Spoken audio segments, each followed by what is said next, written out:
The Green Bay Packers got down to 53 as we head toward week 1, and there are a couple spots on this roster where they left themselves pretty thin.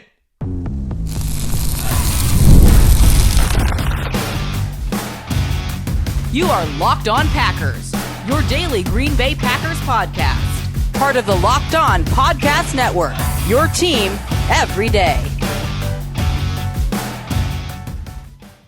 You are Locked On Packers, part of the Locked On Podcast Network, your team every day. I'm Peter Bukowski, and I cover the Packers for The Leap, a newsletter I would love for you to subscribe to. Follow me on Twitter, Peter_Bukowski. Follow the podcast on Twitter, Locked On Packers. Like us on Facebook. Subscribe to the podcast, iTunes, Spotify, wherever you find podcasts, you will find Locked On Packers, the #1 Packers podcast on the internet, and the show for fans who know what happened. They want to know why and how. Thanks to everyone who makes Locked On Packers their first listen every day. We hope you like starting your day with us as much as we like starting our day with you. Today's episode brought to you by our friends at FanDuel. Football is just around the corner. Visit the FanDuel app today and start planning your futures bets now. The Packers have their 53-man roster. When I wrote the piece for The Leap that I wrote yesterday, I put final in scare quotes because this is not the final list. Just about every year, Brian Gutekunst will make some post-final cut changes, and part of that is because we will see them put guys on IR. And remember, the deal is now you can designate players at cutdown for to return. Marshawn Lloyd, one of those players, Jacob Monk, another. And so that's why when you look at this list, 3 running backs, that seems like a low number. Josh Jacobs, Emmanuel Wilson, Chris Brooks, that's a low number. 3. They've carried more than that over the course of the Matt LaFleur tenure, and part of that is because of injuries. Well, one of the reasons is Marshawn Lloyd is hurt. Now, we'll talk about some of the players we think will wind up on the practice squad. Remember, where they have to go through, at least non-vested players, have to go through the waiver process first. So any of these young players have to be, they have to clear waivers so another team can't claim them. Running back is one of the places that jumped out to me in terms of the numbers. The other place, linebacker. And I would say the only true surprise at linebacker was that the Packers only kept 4. Quay Walker, Edgerrin Cooper, Isaiah McDuffie, and Tyron Hopper are the only linebackers currently on this roster. They cut Christian Welch and Isaiah Simmons, along with Jamon Johnson and Jared Bartlett, but you did not even know who those players were. I assumed they would keep one of those guys just because if you're going to be an even front team, if you're going to play a 4-3, that 3 means linebackers. And last year, Jeff Hafley played base defense almost 27% of the time.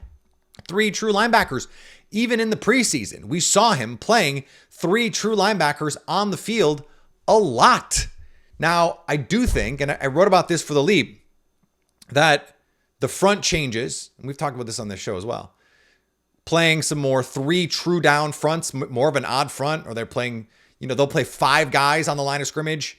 They've done it with regular personnel with a 4-3, and then they walk up that linebacker to get that 5-man surface. So you never know who's coming. Is it the outside backer? Is it the true defensive end? Who's coming and who isn't? This is all in search of that pliability, that adaptability, that disguise that Jeff Hafley wants to be so vital in this defense. We did a whole block on that idea, so we don't have to recover that here. But 4 linebackers. One of these guys has to come back on the practice squad, and I thought Jeff Jagodzinski, our coach on the squad show, made a great point when he said, you're not just competing with these players and the players on your roster at your position, you're competing with the players all around the league. Because you might have a situation where if you're the Packers, you go, trade for that guy. Darian Kennard was a last-minute trade. So there may be a player that ends up on this team that is not currently on this team. There are players who, when the waiver claims come in, then you can put those guys on IR, and maybe you bring back a Christian Welch. Maybe you bring back Isaiah Simmons on the practice squad. And so this is an interesting decision, I would say, and potentially a risky one. I would say a similar, not for the same reasons, but at corner, it wasn't so much the number of players, but who they kept. It's Nate Hobbs, Keyshawn Nixon, Carrington Valentine, Bo Melton. Those four we knew pretty well. But then they kept Kamal Hadden and Micah Robinson. Well, I don't know that anyone on this Packers team, except for probably the two players, would want those last two guys, Hadden and Robinson, to play meaningful snaps if it came to that. I don't think the sixth corner for the Packers is on this team. I think they could put in a waiver claim. There are some corners that got cut that I think, Green Bay could be interested in. And there's still players out there who could be signed. Stephon Gilmore still doesn't have a home. Asante Samuel Jr. still doesn't have a home. So there are potential opportunities, but I think it wasn't so much the Kalen King of it all, but Corey Ballantyne not making this team when he's played a lot of football for the Packers over the last few years, I think tells us one of two things, or maybe two of two things. They believe in these young players. I don't know in the case of someone like Kamal Hadden what they've seen that would lead them to believe that. And they haven't seen anything of Micah Robinson, but he's a draft pick. And I think that they're willing to say maybe there's someone out there that they can find. They know what Corey Ballantyne is, and they think they can do better, whether it's with these players as developmental pieces or on the open market, on the waiver wire, those kinds of things. Offensive line was another place where we had some questions. No big surprises, I would say. I had 8. They had Jacob Monk with a designation to return, which I think gives them a little bit more of a license to say, okay, let's add one more guy. We didn't realize at the time that he was hurt. I don't know that would have changed my mind. I had Donovan Jennings on the fringe there. But it's all the starters, Jordan Morgan, Anthony Belton, and then Darian Kennard, who they just got, and Donovan Jennings. Donovan Jennings, a good story. I think if he has to play, they might have some trouble, but a good story for sure. Like your ninth offensive lineman, if he has to play, newsflash, you're going to be in trouble. And then, to make it all work, to have 9 defensive tackles, which is, by the way, where I have been. Every dayers of the show will know I've been saying they're going to keep 9 defensive tackles this whole preseason. I thought Warren Brinson and Nazir Stackhouse were both going to make this squad. I said Nazir Stackhouse was going to make this squad in April when they signed him. I just thought the body type, they didn't have anybody else like that. And if you're going to play these three true defensive lineman fronts, and then you add your defensive ends, right? So the true interior defenders, you need someone like Nazir Stackhouse. And then Warren Brinson is more of a 5 technique body. He's more of that, think Dom Capers 3-4 back in the day when they actually played with a true 5 tech, when they actually played with 3 down linemen. That is the body type. And so he fits this evolution of this Packers defense in a way that's really interesting. And I remember when we did this, I think it was 2 weeks ago, I had 4 tight ends. When I first did my first roster projection of late training camp, and then I changed it. But the first one, I had 4 tight ends, and I kind of didn't think twice about it. And I changed my mind because I was like, I wanted to get some, I felt like they needed to have the linebackers. If you'd have told me at that time, they'd only kept 4 linebackers, I would have said, okay, then they kept 4 tight ends because you need those like for like bodies. This always comes down to special teams. And so if you're not going to have the linebackers, you need the guys who are big enough, but also can run. Can they run? Can they block? Can they tackle? Well, you need, if you need linebacker size bodies or tight end size bodies, you really only have linebackers and tight ends who can do that. So it's not that surprising to me. Plus, if they're going to live in 12 personnel, and I don't think they're going to live and major in it. I mean, I think last year, the team that led the league in 12 personnel did it like 35% of the time.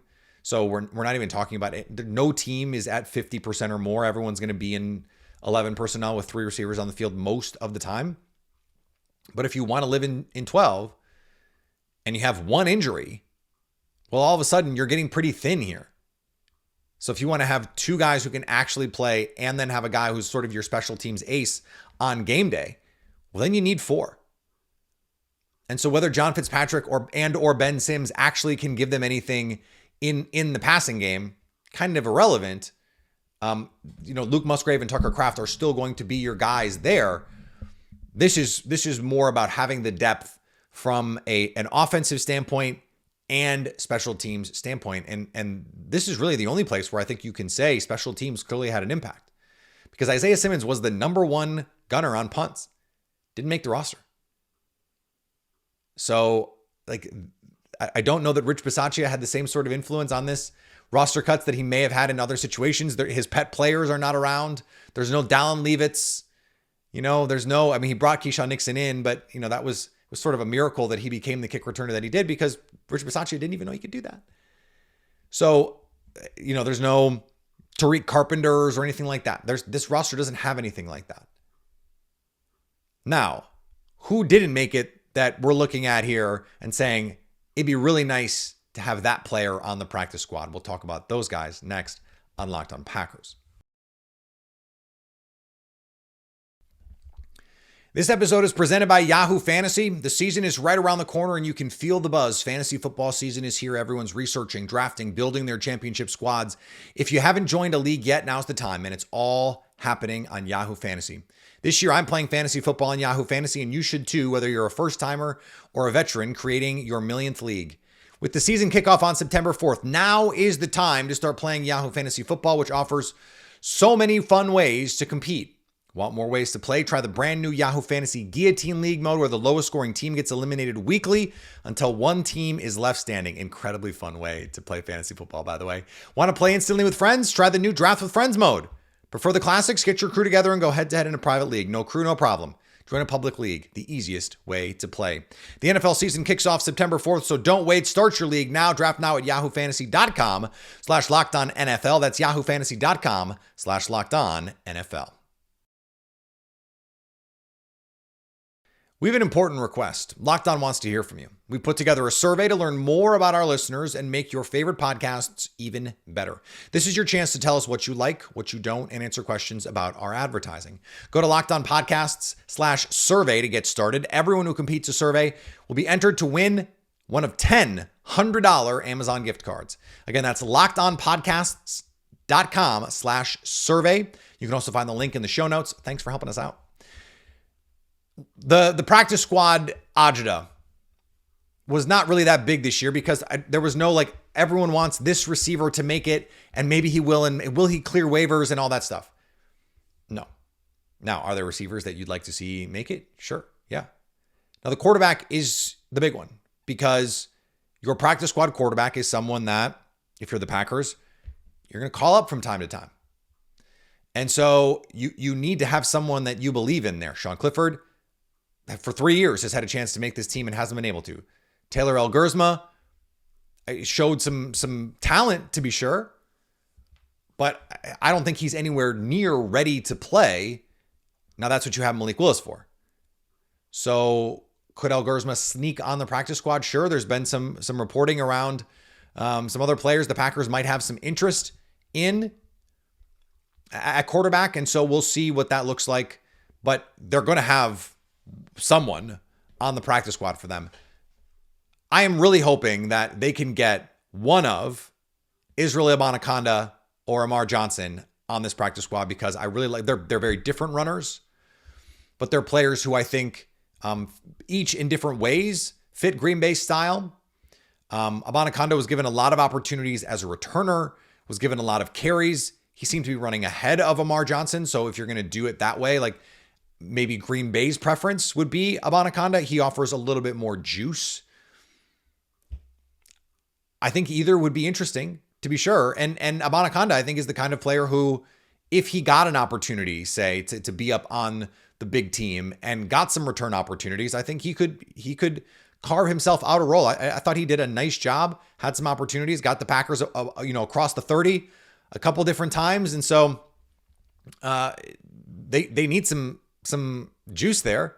Mecole Hardman did not make this team. Is your starting cornerback going to be the guy returning kicks for you? Is that really what you want? Honestly, I would have loved to have seen Marshawn Lloyd, but the guy can't stay on the field, so I don't know how you're going to even do that. I would have loved to seen Savion Williams get some opportunities to return kicks. How fun would that be? But they're going to have to figure it out from there. I mentioned that Jacob Monk was designated to return, and then John Williams, who they drafted in the 7th round, he is on PUP, has not gone through the process. So he gets to stay on PUP.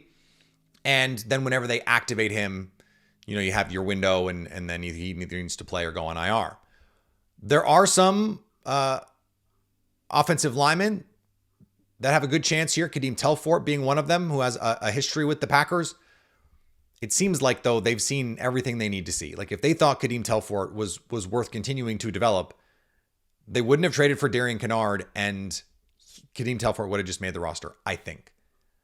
More likely, I think you're looking at someone like Lecitus Smith, and Brant Banks is the guy that I have my eye on. If you didn't notice him during preseason, that's a good thing, because offensive linemen, if you're noticing them in the preseason, by and large, it's because they're screwing up. Especially, deep backup players. They're not going to be the kinds of guys like Anthony Belton who are just putting you in the ground. But he was excellent. I think one of the highest graded pass blockers, according to Pro Football Focus, in the preseason. I believe did not allow a pressure, according to Pro Football Focus. So that's someone who I think skill set wise makes sense as someone to keep an eye on. Colin Oliver, the draft pick, 5th round pick. We just haven't seen him. He's been hurt. He gets to stay on PUP. Now, Desmond Alexander is someone who I think there's something there with him. You may know him as number 49, with a last name that looks like Alexandre, but is apparently Alexander. Like Old English, maybe? No.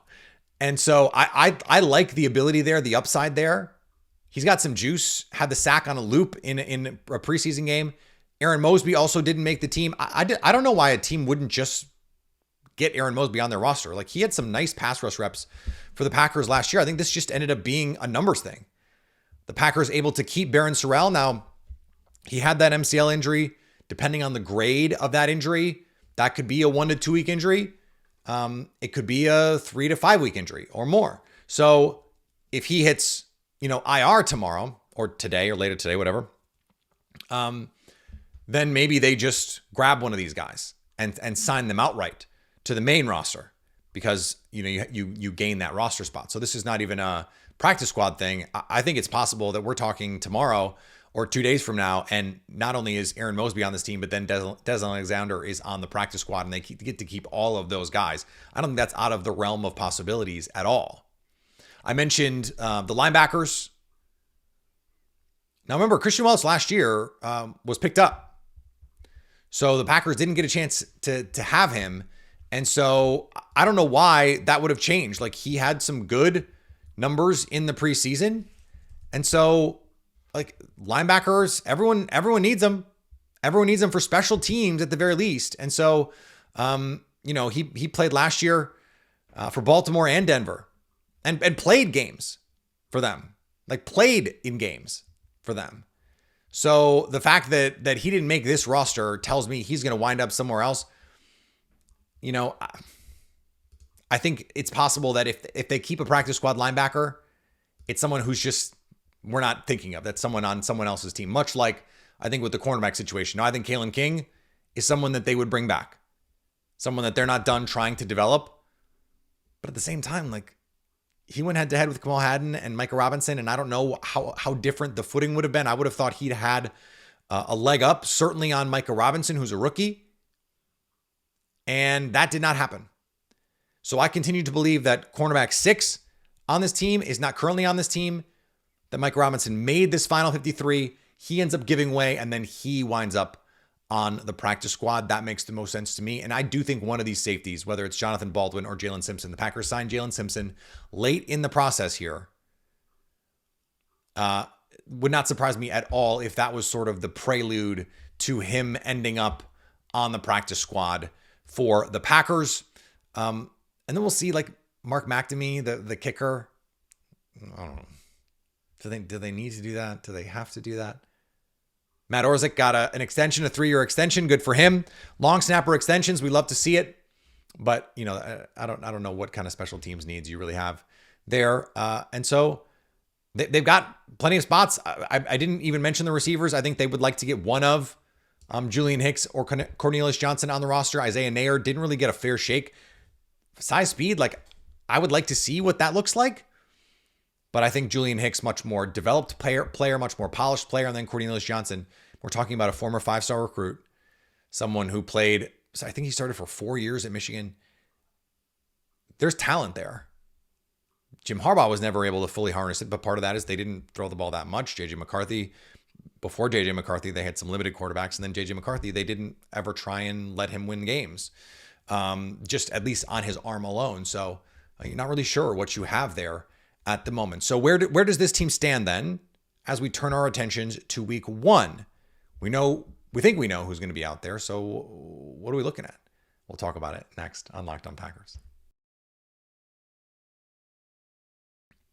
The NFL season is almost here, and FanDuel is making sure you're ready for kickoff with a can't-miss offer. Right now, new customers can bet just $5, and if your bet wins, you'll get $300 in bonus bets to use across the app.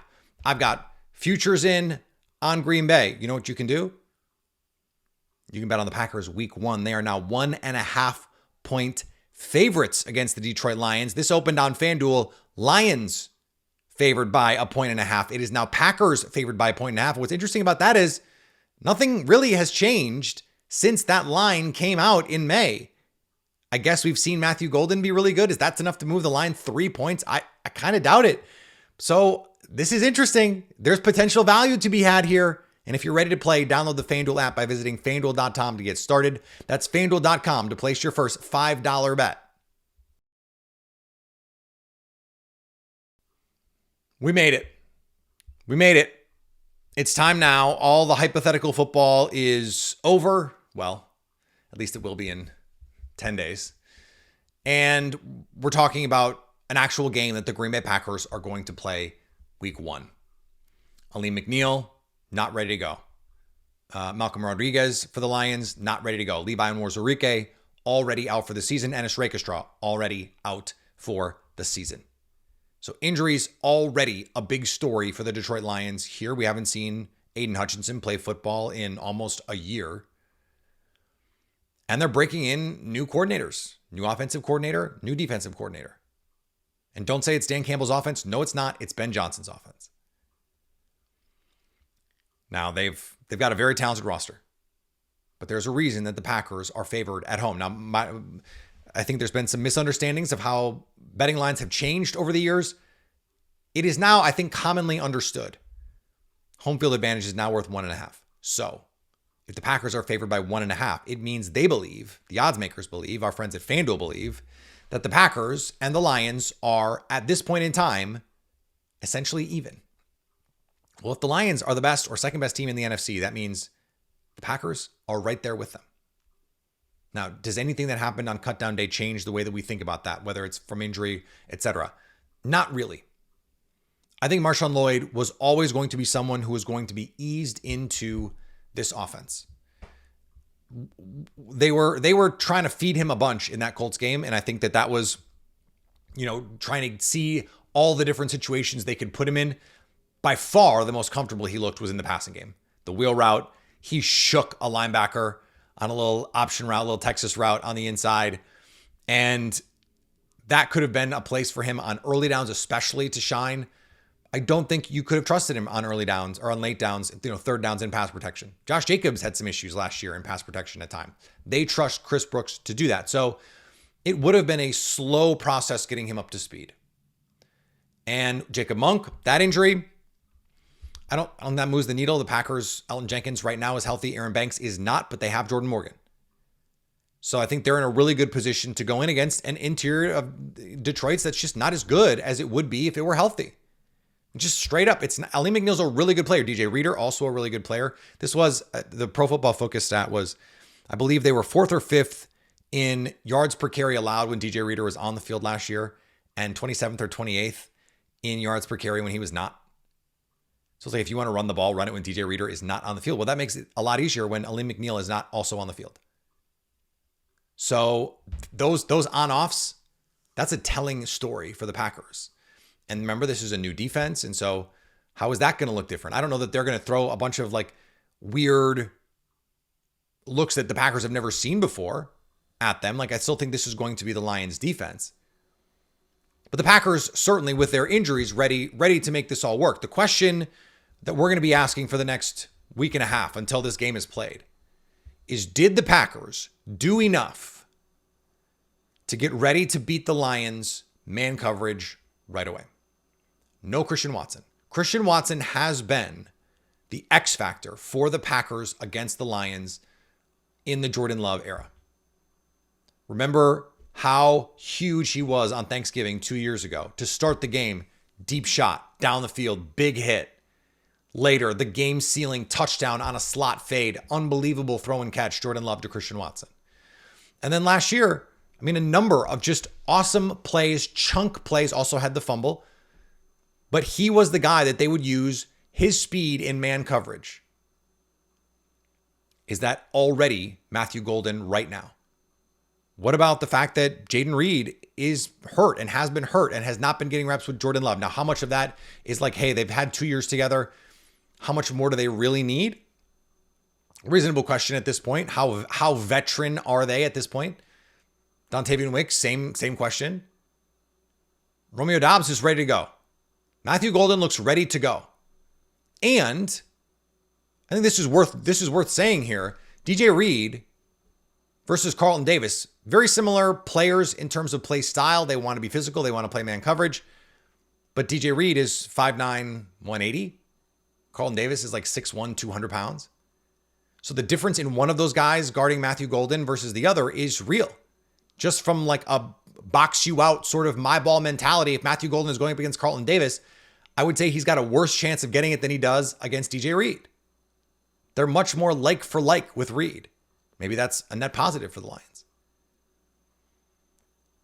It seems like Xavier McKinney is going to be ready to go. And yeah, you're worried about that linebacker room being a little light overall, but they're healthy now.